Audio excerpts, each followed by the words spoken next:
ова издание, Северна Кореја, најновиот интерконтинентален проектил предизвик за американската противракетна одбрана. Сирија, стотици илјади бегалци ќе ја дочекаат зимата во камповите.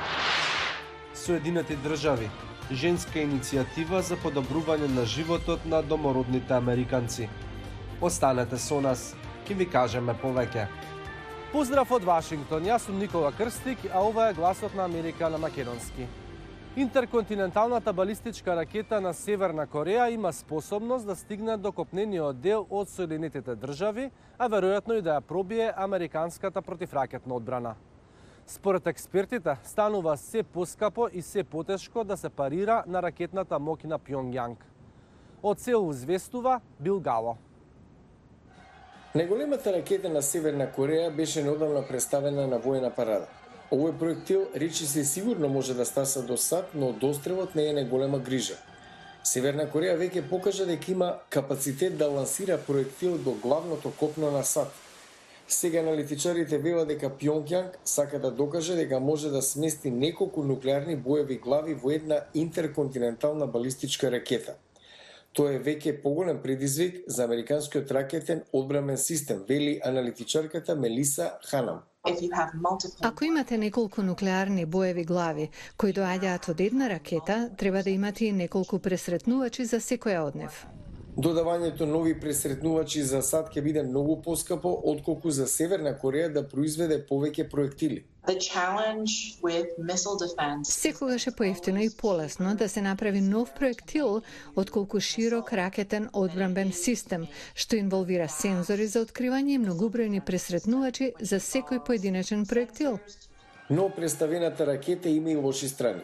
Нејзиниот лансирач е на камион со 22 тркала, гломазна и не е многу подвижна. Потребна е многу време и гориво да се постави и лансира, а не е ни тестирана. Ова е аналитичарот Брус Клинглер. Очекувам да видам тестирање следната година. Северна Кореја редовно е провокативна во првата година на нова американска или јужнокорејска администрација. Може би севернокорејскиот лидер Ким Јонг Ун ќе се воздржи од тестирање пред изборите на 3 ноември. Но порано годинава Ким кажа дека веќе не се чувствува обврзан на мораториумот што сам го постави за тестирање на нуклеарни и проектили со долг дострел.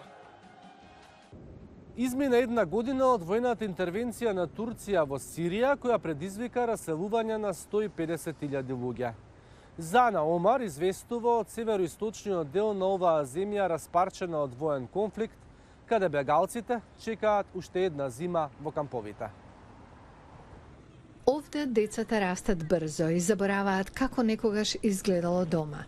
Тоа што сега го викаат дом не е ништо повеќе од шатор што идва и ги штити од студот додека паѓаат температурите.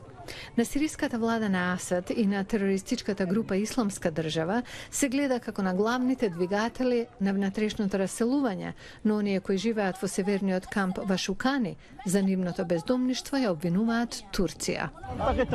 Видов сателитски снимки објавени на интернет и на секаде за тоа што се случи со моето село Ариша заради турската окупација. Тие сосема го уништија селото, го срамнија со земја. Во кампот малолетници може да се видат како вршат работи за возрастни. Една година откако ги напуштиле домовите од пограничната област на Сирија, кога дошле бунтовници поддржани од Турција, познати како Сириска национална армија, откако администрацијата на Трамп ги повлекла американските трупи од регионот. Како резултат на тоа, повеќе од 150.000 луѓе се раселени, според Обединетите нации. Турција, која примила повеќе од 3 милиони сириски бегалци, вели дека целта на нивната операција била создавање безбедна зона по должина на границата за бегалците со база во Турција да се преселат таму. Тоа не излегло според планот, зашто најголем дел од бегалците не сакаат да се вратат. Human Rights Watch, со седиште во Њу Јорк, ја обвинува Сириската национална армија, составена главно од исламски бунтовници, дека сторила воени злосторства, вклучувајќи и екзекуции на жителите кои избрале да останат. Групата ги негира наводите, велејќи дека секое злодело направено од членовите целосно се истражува и казнува. Животот во резерватот Пайн Ридж во Јужна Дакота може да биде многу суров. Сиромаштија, опасности и малку можности. Но жените од племето Лакота се обидуваат да го променат сето ова. Пейшенс и незината сестра AJ живеат во една од најсиромашните заедници во САД, резерватот Пайн Ридж во сојузната држава Јужна Дакота. Пейшенс има 10 години. Поголемиот дел од животот го поминала во домот на незините роднини, бидејќи родителите не биле секогаш присутни во незиниот живот. Најмногу одам кај баба ми, таа се грижи за мене 2 години. Претходно се грижеше војко ми. Тој е закопан во близина на школата. Ретко одам тамо. Жал ми е. Прадедој на Пейшенс не може да најде работа со месеци. Грејење на електрична струја е скапо, поради што горат дрвја. Има 4 генерации разлика меѓу нас. Јас сум жена, припадничка на Лакота, така? Ние сме дел од Оглала Лакота. Изгубивме идентитет поради присилна асимилација. Припадниците на Лакота биле ловци на бизони кои слободно поминувале низ овие рамнини и лјадници години. Од крајот на 19-тиот до средината на 20-тиот век, федералната влада на САД ги принудила на асимилација домородните народи. Согласно владините регулативи, децата од Лакота и од другите племиња требало да бидат отстранети од домовите, им било забрането да ги практикуваат нивните културни церемонии и да го зборуваат нивниот јазик. Тие биле принудени да се занимаваат со земјоделие и да живеат во резервати.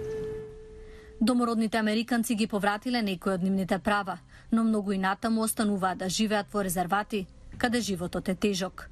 Резерватот Пайн Ридж е изолиран географски и има ограничени ресурси.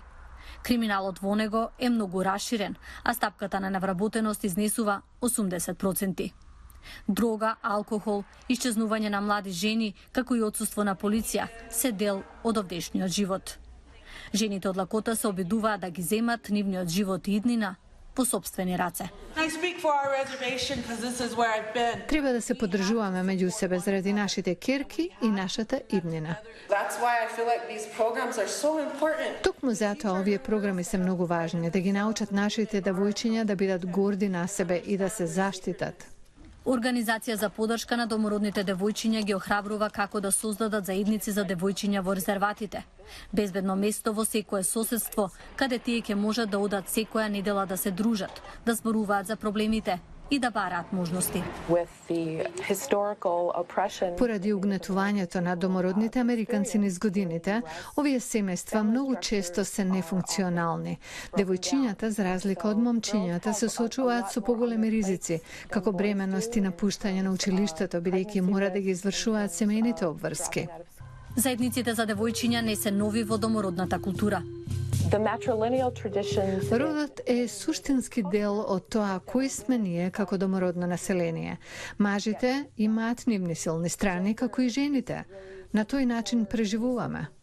На првиот информативен состанок, Пейшенс и незините пријателки се љубопитни. Функционира со ментори. Сакаме да осигураме така девојчињата да научат за нашата култура и церемонии. Ке научат и вештини, например, како да се подготвуваат за колеж и да добијат стипендија. Кога ќе порасне, Пейшенс сака да стане пилот на военото воздухопловство на САД, како незината тетка.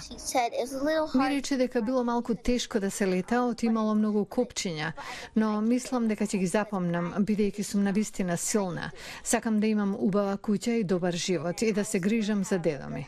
Програмите како овие може да им помогнат на девојчињата како Пейшенс да го претворат нивниот сон за подобар живот во реалност.